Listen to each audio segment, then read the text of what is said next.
April 7th, because tomorrow's April 8th, and I have a week left to finish my taxes. And I got my son's bike going.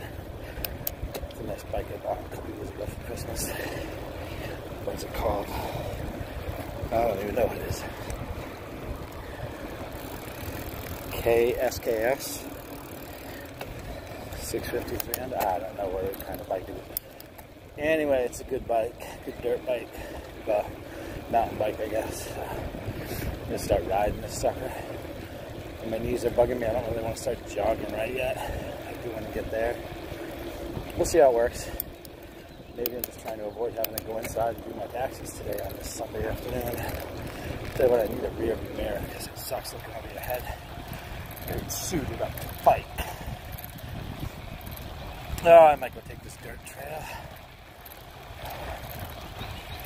My body's going to be like, what the bleep are you doing?